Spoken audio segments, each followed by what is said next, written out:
नमस्कार, न्यूज 24 देख रहे हैं आप और आपके साथ मैं हूं सऊद मोहम्मद खालिद। रात के 9 बज चुके हैं और न्यूज 24 पर वक्त हो गया है नॉन स्टॉप एट 9 का। सबसे पहले बात असम की, जहां पर दरंग जिले में अवैध अतिक्रमण के खिलाफ पुलिस प्रशासन के अभियान पर सियासत शुरू हो गई है। वहां पर विपक्षी कांग्रेस ने पुलिसिया कार्रवाई को बर्बर बताया है और राहुल गांधी ने तो इसे राज्य प्रायोजित आग करार दिया है।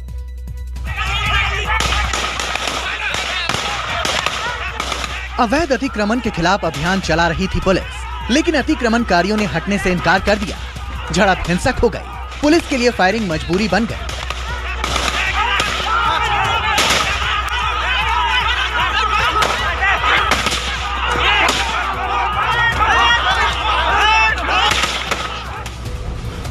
तस्वीरें असम के दरंग जिले के 3 नंबर धौलपुर गांव की है। जिला प्रशासन के अधिकारियों के साथ पुलिस ने सरकारी जमीन से अतिक्रमणकारियों को बाहर निकालने के लिए एक अभियान चलाया, लेकिन पुलिस के मुताबिक अतिक्रमणकारियों ने बेदखली अभियान का विरोध करते हुए पथराव शुरू कर दिया, जिसमें 9 पुलिस जवान घायल हो गए और 2 घायल नागरिकों को अस्पताल में भर्ती कराया गया। फिलहाल स्थिति नियंत्रण में है।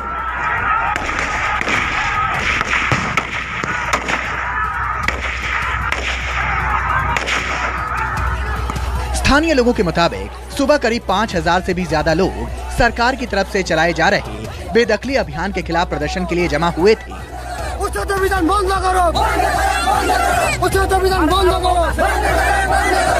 उनका कहना है कि जिला प्रशासन के अधिकारी जेसीबी से लोगों के घर तोड़ रहे थे।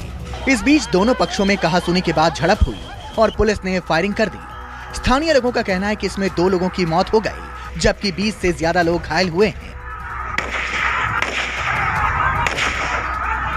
हालांकि पुलिस ने किसी के मारे जाने की पुष्टि नहीं की है, लेकिन असम कांग्रेस के भूपेन्द्र बोरा ने अतिक्रमणकारियों पर पुलिस की फायरिंग को बर्बर कार्रवाई बताया है। बोरा ने बयान जारी कर कहा है कि कोविड महामारी के संकट के समय गुवाहाटी हाईकोर्ट ने बेदखली अभियान को स्थगित रखने का निर्देश दिया था, लेकिन मुख्यमंत्री हेमंत बिस्व शर्मा की मनमानी के चलते 1970 के दशक से धौलपुर में बसे लोगों से जमीन खाली करवाई जा रही है, जबकि बेदखल करने से पहले सरकार को इन लोगों को फिर से कहीं और बसाने की व्यवस्था करनी चाहिए थी।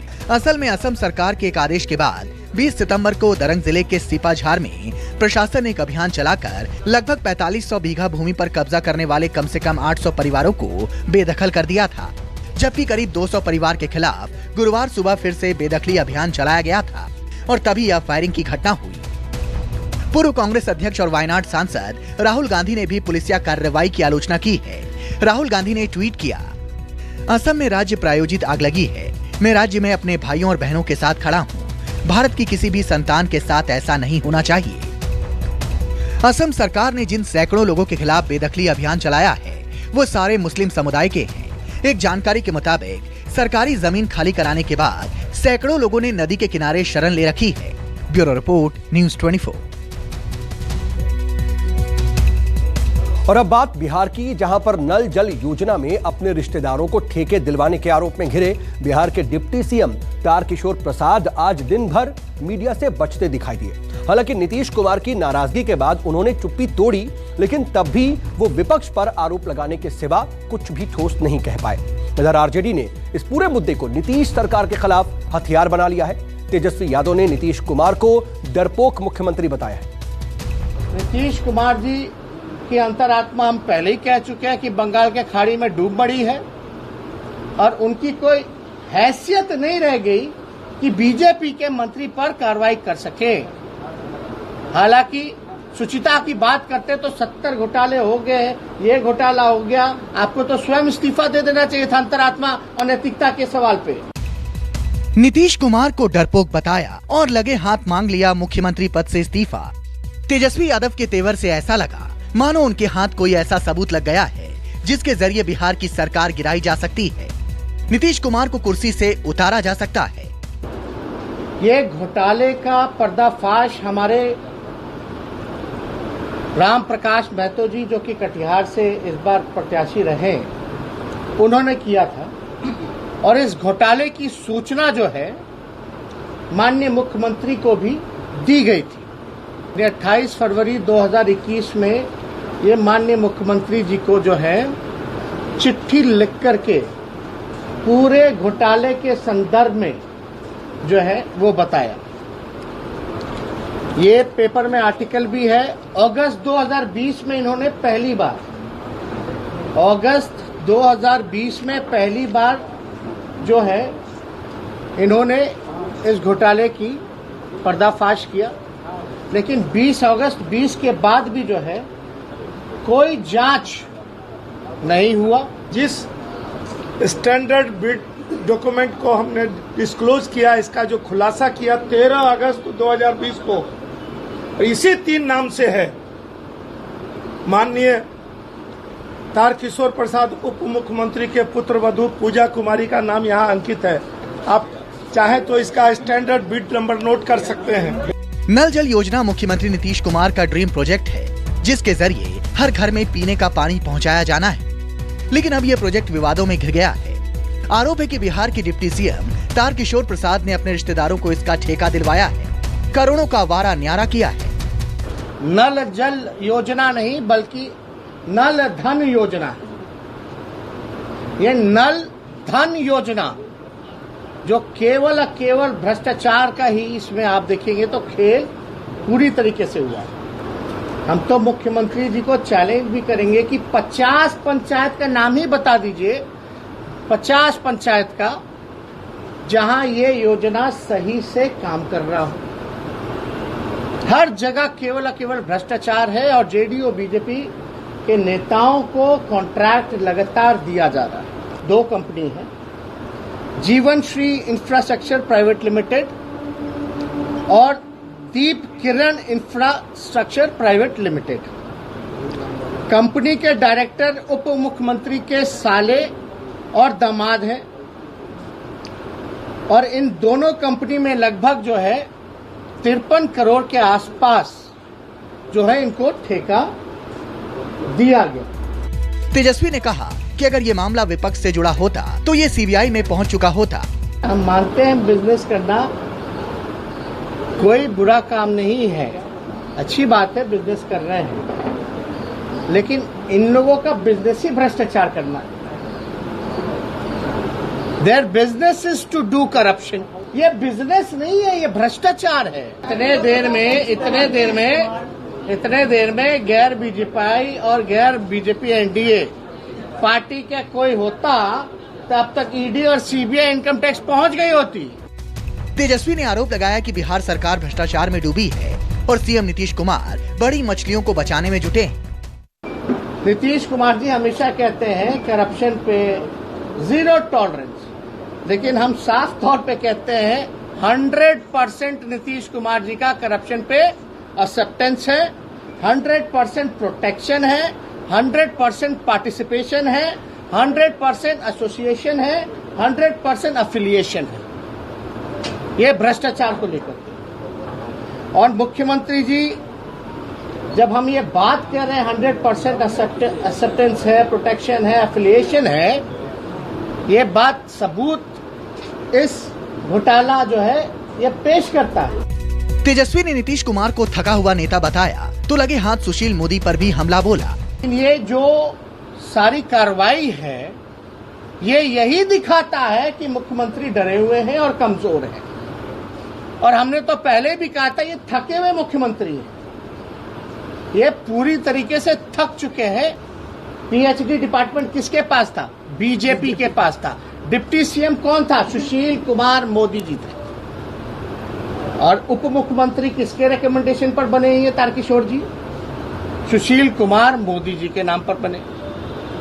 तो भैया क्या सुशील कुमार मोदी और नीतीश कुमार जी भी इसके भागीदार हैं? आरजेडी के साथ ही एलजेपी ने भी इस खुलासे के बाद मोर्चा खोल दिया है। नीतीश सरकार के खिलाफ मुद्दे की बाट जो रहे चिराग पासवान ने बिहार सरकार को भ्रष्टाचार का पर्यायवाची बता दिया। नीतीश कुमार जी ने सभी चीजों को तिलांजलि दे दी।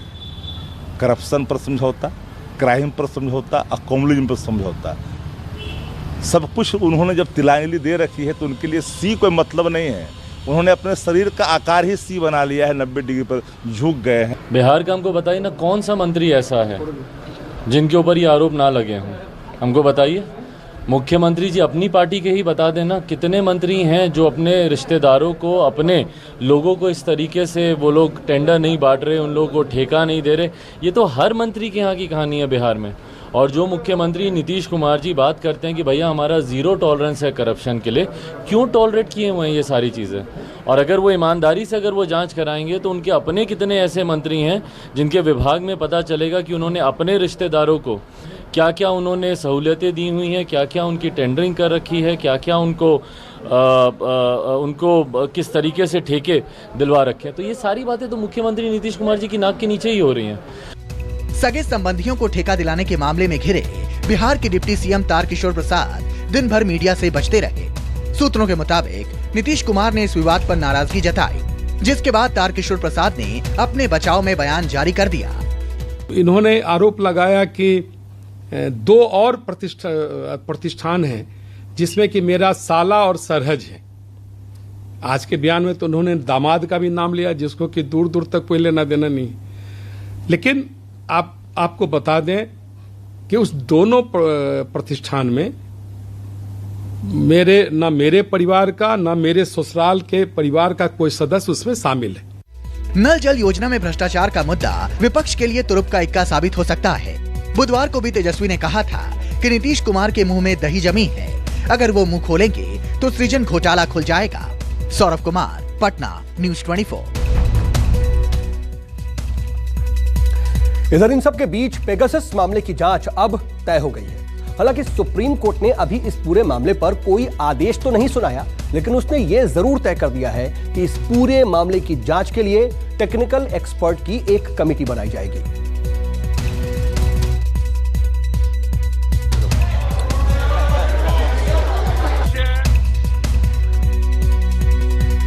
पेगासस जासूसी कांड की जांच के लिए सुप्रीम कोर्ट एक विशेषज्ञ समिति बनाएगी। मुख्य न्यायाधीश एनवी रमन्ना ने खुली अदालत में कहा कि इस संबंध में अगले हफ्ते आदेश जारी हो सकता है। सीजेआई रमन्ना ने कहा कि सुप्रीम कोर्ट तकनीकी विशेषज्ञों की कमेटी बनाना चाहता है। कुछ विशेषज्ञों ने निजी कारणों से कमेटी में शामिल होने में असमर्थता जताई है, इस कारण आदेश जारी करने में विलंब हो रहा है। अगले सप्ताह इस मामले पर आदेश जारी हो सकता है। इधर कांग्रेस ने एक बार फिर कहा है कि पेगासस जासूसी मामला राष्ट्रीय सुरक्षा से खिलवाड़ था। जो पेगासस इशू है वो राष्ट्रीय सुरक्षा के साथ सबसे बड़ा खिलवाड़ है, सबसे बड़ा उल्लंघन है। आपने संवैधानिक पदों पर बैठे हुए लोगों की जासूसी करी। आज आप इधर उधर की बातें मत कीजिए। सही बात तो ये है कि इसकी विस्तृत प्रोब होनी चाहिए, एक बड़ी तरह से इसकी प्रोब होनी चाहिए सुप्रीम कोर्ट के तत्वावधान में। और मैं ये भी मांग करती हूँ कि ये जो टेक्निकल कमेटी की बात है, ये उस प्रोब का एक हिस्सा जरूर हो सकता है। बीते 13 सितंबर को सुप्रीम कोर्ट ने केंद्र सरकार को कड़ी फटकार लगाते हुए अपना आदेश सुरक्षित रख लिया था। सुप्रीम कोर्ट ने केंद्र सरकार से पूछा था कि क्या नागरिकों की कथित तौर पर जासूसी के लिए पेगासस का इस्तेमाल हुआ है या नहीं। सीजेआई रमन्ना ने कहा था कि आप बार बार उसी बात पर वापस जा रहे हैं। हम जानना चाहते हैं कि सरकार क्या कर रही है। हम राष्ट्रीय हित के मुद्दों में नहीं जा रहे हैं। हमारी सीमित चिंता लोगों के बारे में है। समिति की नियुक्ति कोई मुद्दा नहीं है, बल्कि हलफनामे का उद्देश्य यह है कि पता चले कि सरकार कहां खड़ी है। हालांकि केंद्र सरकार ने राष्ट्रीय सुरक्षा का हवाला देकर हलफनामा दाखिल करने से इनकार कर दिया था। केंद्र सरकार की तरफ से अदालत में पेश हुए सॉलिसिटर जनरल तुषार मेहता ने कहा था कि जासूसी के लिए किसी खास सॉफ्टवेयर का इस्तेमाल हुआ है या नहीं, यह पब्लिक डोमेन का मामला नहीं है। इस मामले की स्वतंत्र डोमेन विशेषज्ञों की एक समिति द्वारा जांच की जा सकती है और इसे सुप्रीम कोर्ट में दाखिल किया जा सकता है। केंद्र सरकार उन याचिकाकर्ताओं और लोगों के फोन की जांच करने को तैयार है जिन्होंने जासूसी किए जाने का दावा किया है। सुनवाई के दौरान याचिकाकर्ता पत्रकार एन राम की तरफ से पेश हुए वरिष्ठ वकील कपिल सिब्बल ने कहा था कि सरकार की जिम्मेदारी है कि वो जवाब दे, क्योंकि नागरिकों की निजता का संरक्षण करना सरकार का कर्तव्य है। स्पाईवेयर का इस तरह इस्तेमाल पूरी तरह अवैध है। अगर सरकार अब कहती है कि हलफनामा दाखिल नहीं करेगी, तो माना जाना चाहिए कि पेगासस का अवैध इस्तेमाल हो रहा है। सरकार ने खबरें आने के बाद पेगासस पर कार्रवाई क्यों नहीं की, एफआईआर क्यों नहीं दर्ज हुई? अगर आम नागरिकों की जासूसी होती है तो यह गंभीर मुद्दा है। सुप्रीम कोर्ट में दायर अलग अलग याचिकाओं में पेगासस मामले की स्वतंत्र जांच की मांग की गई है। याचिकाकर्ताओं का आरोप है कि सरकारी एजेंसियों ने इजरायली फर्म एनएसओ के स्पाईवेयर पेगासस का उपयोग करके प्रतिष्ठित नागरिकों, राजनेताओं और लेखकों की जासूसी की है। एक अंतर्राष्ट्रीय मीडिया संघ की रिपोर्ट के मुताबिक 300 से ज्यादा भारतीय मोबाइल फोन नंबर निगरानी के संभावित लक्ष्य की लिस्ट में शामिल थे। Bureau report, news 24। नमस्कार, मैं हूं मानक गुप्ता। अगर आपको हमारा ये वीडियो पसंद आया हो तो इसे लाइक और शेयर जरूर करें और हाँ, हमें सब्सक्राइब और फॉलो करना ना भूलें ताकि आप देश और दुनिया की कोई खबर मिस ना करें। तो जुड़े रहिए हमारे साथ और देखते रहिए न्यूज़ 24।